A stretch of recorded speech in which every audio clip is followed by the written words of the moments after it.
Discours de la Terre-Mère, prononcé le 8 mars 2021 pour l'inauguration de la place Ruth Buziger. Mes bien chères sœurs, chers alliés, nous inaugurons aujourd'hui cette place. Anciennement place du Chevelu, nous la renommons aujourd'hui place des Poilux. En l'honneur de cette journée internationale de lutte pour les droits des femmes, saluons la force des combattantes dans la lutte contre le patriarcat qui a tellement de visages. Depuis les tranchées, invisibles, elles avancent. Malgré toutes les oppressions subies, elles avancent sur le chemin d'un monde plus égalitaire, plus juste, plus doux. Doux comme nos poils que nous laissons pousser sous nos aisselles, n'en déplaise aux masculinistes qui trouvent que ça fait mauvais genre. Nous portons nos poils comme autant de fourrure, comme un animal totem. Nos corps sont à nous et ne sont pas des objets sur lesquels vous pouvez légiférer. Les poilux, c'est toi, c'est moi, femme trans, femme cis, avec ou sans utérus, voilée ou non, racisée, travailleuse du sexe, en situation de handicap, nullipare ou non, maquillée ou non, toutes survivantes. On vous voit, on vous croit. Pour citer Julia Serrano, la seule chose que toutes les femmes partagent, c'est le fait d'être perçues en tant que femmes et d'être traitées comme telles. Les luttes féministes, c'est tous les jours, pas que le 8 mars.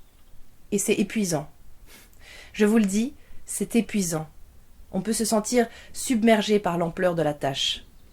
Par où commencer ?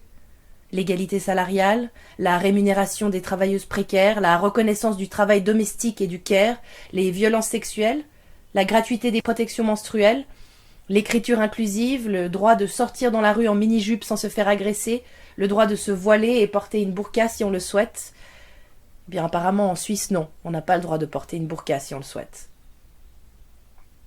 Parce qu'en plus d'être traitées comme des femmes, se rajoute aussi l'intersectionnalité, c'est-à-dire la situation de personnes subissant simultanément plusieurs formes de discrimination.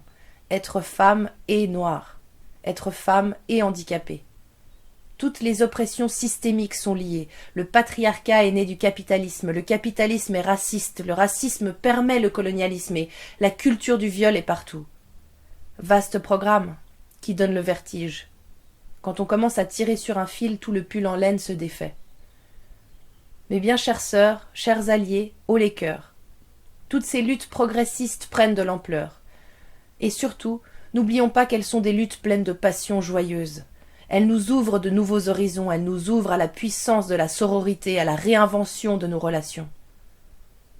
Comme le dit Victoire Tuaillon, les luttes féministes sont aussi des luttes pour l'amour, pour que l'amour soit possible. Choisir la politique féministe, c'est faire le choix d'aimer. Et comment l'amour peut exister pleinement si on est encore enfermé dans des rôles de genre tout étriqués ? Les hommes d'un côté, les femmes de l'autre, les hommes au-dessus, les femmes en dessous. Les humains d'un côté, la nature de l'autre, les humains au-dessus, la nature en dessous. Nous avons pris l'habitude d'entretenir avec les autres formes de vie des relations d'exploitation, dans une logique productiviste, reproduisant des formes de domination patriarcale. On veut contrôler, domestiquer l'environnement, le presser comme un citron pour obtenir toujours plus de ressources. Je vous pose la question. Comment construire collectivement une approche politique qui mette le soin porté aux relations au cœur de nos pratiques ? Prendre soin de nos relations avec les autres humains et prendre soin de nos relations avec le vivant. On peut transformer, réinventer des modes de production sans détruire, imaginer et vivre parfois des relations sans violence et sans domination. Trouver de la joie dans la sobriété heureuse et la décroissance. Et parce qu'un slogan vaut 1000 discours, ma planète, ma chatte, même combat. Sauvons les zones humides. Chères sœurs, chers alliés, cette place portera désormais le nom de Ruth Buziger, militante anarchiste, vendeuse, qui a mené une chorale pendant de nombreuses années. Nous te saluons, Ruth, toi et ton combat. Elle était surnommée Coucou par ses amis. Voici quelques mots sur elle par Marianne Henkel, qui l'a connue dans les milieux libertaires romans dans les années 70. Oui, j'ai bien connu Coucou Buziger, c'est chouette que votre stand puisse se tenir sur sa place. Que dire ?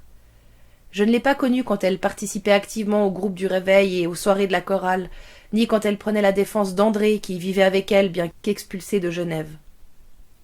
Drôle de vie, passant d'un mari médecin à un compagnon maçon autodidacte. Je ne l'ai jamais entendue faire état d'aucune supériorité culturelle, mais elle tapait à la machine les circulaires, tenait l'agenda et sans doute en partie les comptes. Elle reprenait irrégulièrement du boulot au grand passage pour boucler les fins de mois. C'est en cette qualité qu'elle a participé au mouvement de 68. On l'aperçoit dans un film de la TSR à la rue Chantepoulet, mais elle n'est évidemment pas identifiée. Sinon, elle venait à toutes les conférences, toutes les réunions, parfois en y dormant un peu parce que la journée avait été longue. Elle se débrouillait toujours pour qu'il y ait de la soupe pour tous les militants et militantes ou les chats perdus qu'ils accueillaient. Quand on se réunissait chez eux, à la rue de la Terrassière ou dans la ferme du Bachet de Pezet, elle participait à la moitié des discussions parce qu'elle était aussi à la cuisine. J'ai vu ça chez beaucoup de couples militants, peu de partage des tâches, bien entendu, mais je crois aussi que pour les femmes, la cuisine était ou est a room of one's own, leur domaine réservé, où le compagnon vient seulement s'asseoir pour manger.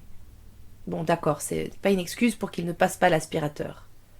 Voilà quelques souvenirs épars de Ruth Beziger. Bon 8 mars à vous. Sur ces mots de Marianne Henkel, chères sœurs, chers alliés, semons des graines d'amour depuis nos tranchées. Entretenons les braises de notre révolte pour une révolution féministe de l'amour. Pour un avenir radieux, assurons-nous qu'il y ait toujours de la soupe pour les militantes et les chats perdus. Merci.